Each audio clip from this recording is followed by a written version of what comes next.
네, 안녕하세요. 푸른국어의 윤진열이라고 합니다. 자, 지금부터 선생님이 동작고 내신에 대한 설명을 드리도록 하겠습니다. 일단 1학년, 2학년 공통으로 제가 설명을 할 거고요. 지금 5분에서 10분을 절대 넘기지 않고 짧으면서도 임팩트 있게 그리고 정확하게 설명을 드리도록 하겠습니다. 꼭 영상을 끝까지 봐주시면 감사하겠습니다. 매우 중요한 이야기들만 핵심만 뽑아서 할 거라서 그렇습니다. 자, 일단 동작고를 지금 현재 입학하려고 하는 학생들 같은 경우에는 이런 생각을 버리셔야 돼요. 어떤 생각을 버려야 되느냐? 동작고는 내신 따기가 조금 쉬울 거야. 이런 생각을 버리시는 게 맞습니다. 왜 그러냐면요. 과거 예전에는 동작고가 내신을 따기가 조금 쉬웠던 건 사실 맞습니다. 하지만 지금 같은 경우에는요, 내신 성적이 많이 중요해짐에 따라서 내신 성적을 잘 받기 위해서 일부러 동작고를 오려고 하는 학생들이 생각보다 상당수입니다.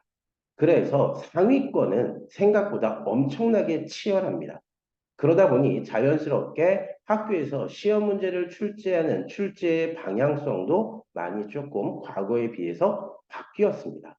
그래서 이 부분을 염두에 두고 꼭 들으셨으면 좋을 것 같습니다. 일단 선생님이 동작고 시험 문제를 한번 먼저 보여드릴게요. 이게 동작고 시험 문제인데요.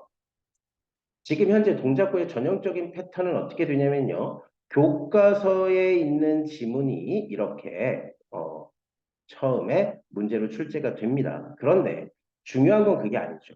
교과서에서 배운 부분들은 우리가 상위권 학생들은 거의 다 완벽하게 공부하기 때문에 거의 틀리질 않습니다. 그러다 보니 어떻게 출제하느냐? 이 옆에 보시면 여기에 보기가 이렇게 나와 있죠. 이 보기를 통해서 여기 보면 작품이 박남수의 종소리, 김영랑 작품, 최두석의 작품, 김기림의 바다와 나비, 정조전의 시조까지 여러 작품들이 함께 들어가고 있죠. 이렇게 외부 지문과 연계해서 평소에 문제풀이 연습을 해두셔야지만 된다는 겁니다. 자, 그 다음 페이지 넘어가 보겠습니다. 여기 보시면 여기에도 우리가 눈발이라면 하면서 보기가 같이 되어 있죠. 그리고 문제를 잘 보세요. 화자의 태도를 비교한 내용으로 적절한 것은 이렇게 되어 있죠. 그러면 자신이 처음 보는 지문, 이런 지문들에 대해서도 바로 분석을 할 수가 있어야지만 하는 겁니다. 여기에도 아래쪽에 보기를 통해서 배경 지식을 함께 주는 그런 문제들이 출제되고 있습니다. 자, 다음 페이지 가니까 역시 여기에도 역시 보기를 통해서 배경 지식을 주고 그 배경 지식과 관련된 문제가 출제되고 있습니다. 자, 그 다음 페이지 넘어가 볼까요? 여기에도 역시 똑같이 보기가 있죠. 그죠? 이게 무엇을 뜻하는 걸까요? 동작고의 기본적인 문제 출제 방향성이 과거와는 다르게 외부 지문과 연계돼서 출제하는 비율이 상당히 많아졌다. 첫 번째 이거고요.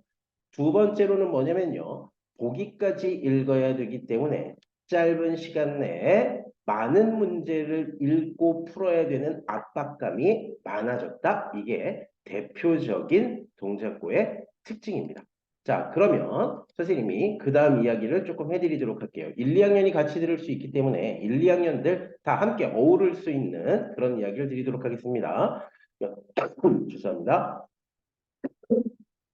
현재 고등학교 1학년 같은 경우에 내신은 문법 문제가 엄청 어렵게 출제되고 있습니다. 그래서 고등학교 2학년 때 보통 아니면 3학년 때 언어와 매체를 통해서 배우는 단원의 일부가 고등학교 1학년 때 내신 문법으로 함께 출제되고 있는 만큼 고등학교를 진학하기 전에 미리 내신에 대한 공부를 문법은 철저하게 해두셔야지만 됩니다. 아시겠죠? 자, 그 다음 두 번째 2학년 같은 경우에는요. 문학이 외부 연계 지문으로 수능형으로 출제되는 비율이 엄청나게 많습니다. 조금 전에 제가 보여드린 것처럼 그래서 평소에 수능형 문제와 외부 지문을 해석할 수 있는 능력을 기르시는 게 매우 중요합니다. 이 두 가지가 동작고등학교 내신에서 가장 중요한 포인트입니다.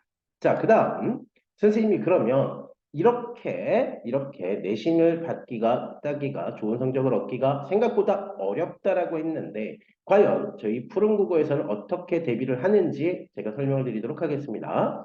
그리고 이것은 단순하게 저희 학원에 대한 얘기뿐만 아니라 다른 학원을 만약에 다니고 있거나 아니면 다니려고 한다면 이 부분을 염두에 두고 선택하시면 좋을 것 같습니다. 첫 번째로는요, 학교별 수업을 진행하고 있는지를 반드시 따져보셔야 됩니다. 왜 그러냐면요, 각 학교별로 출판사가 다르죠. 그리고 외부 지문으로 연계되는 것들이 다릅니다. 그렇기 때문에 각 학교별로 수업이 진행되는지, 평소에 그렇게 수업이 진행되는지를 반드시 따져보셔야지만 됩니다. 보통의 국어학원들이 어떻게 진행을 하냐면요, 평소에는 학교가 막 섞여 있어요. 그러다가 시험을 앞두고 한 달 정도 그때에 가서나 학교별로 분리를 합니다. 이렇게 되면 어떤 문제가 생기느냐? 시험에 대한 대비를 충분하게 못하게 됩니다. 그리고 시험이 한 달 앞으로 다가온 그 시점에서 내신 대비를 하다 보니까 상위권, 최상위권 학생들은 조금 덜 할 수 있지만 어느 정도 상위권 학생이나 2등급 정도나 3등급 정도, 중간 정도 되는 학생들 같은 경우에는 내신 대비가 원활하게 이루어지지 않는 경우들이 많습니다. 그렇기 때문에 평소에 학교별로 수업이 진행되는지를 반드시 따져보셔야 됩니다.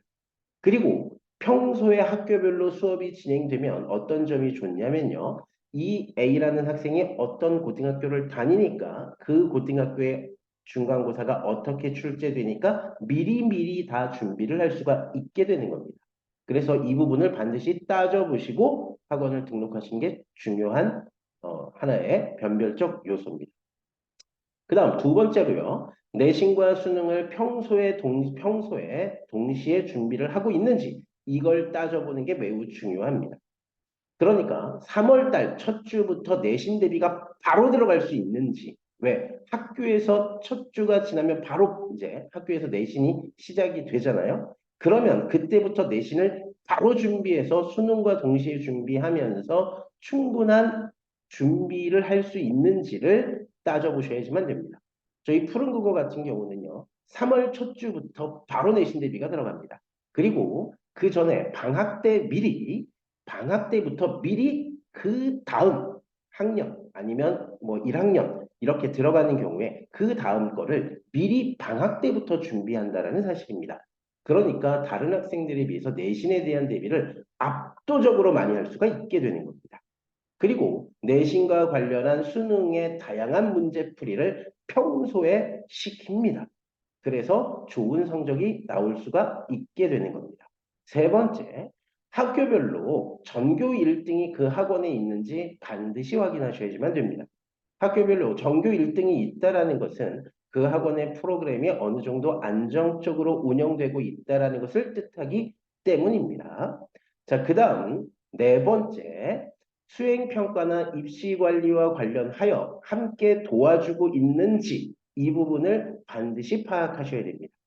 학생 내신 성적이 좋게 되면 학생부 종합전형으로 지원을 하게 되겠죠. 그런데 이러한 학생부 종합전형은 평소에 입시 관리가 함께 될 때 그 시너지 효과가 있습니다. 평소에 입시 관리가 안 된다라면 아무래도 그 시너지 효과가 덜할 수밖에 없기 때문입니다. 그래서 평소에 이런 부분들을 학원에서 함께 봐주고 있는지를 반드시 확인하실 필요가 있습니다. 자, 여기에 작성하진 않았지만 저희 학원만의 또 독특한 특징이 있습니다. 저희 학원은요, 학생을 거의 1대1 맞춤형으로 수업을 진행합니다. 그 말이 무슨 말이냐면요. 학생의 수준과 능력에 따라서 나가는 숙제의 양이 다르고요. 교재까지 다릅니다. 물론 내신 같은 경우에는 동일한 부분이 나가지만 숙제가 좀 다르게 나가고요. 그 학생에 맞춰서 진행이 됩니다. 테스트 또한 다른 학원하고는 비교할 수 없게 꼼꼼하게 테스트를 합니다. 단순히 문제만 푸는 것이 아니라 이 학생이 정확하게 알고 있는지 모르는지에 대해서 확실하게 판별할 수 있도록 1대1로 테스트가 진행된다는 특성이 있습니다. 자, 여기까지 해서 동작고 내신 대비에 대한 부분을 설명을 마치도록 하겠습니다. 고생하셨습니다. 자, 파이팅 하십시오.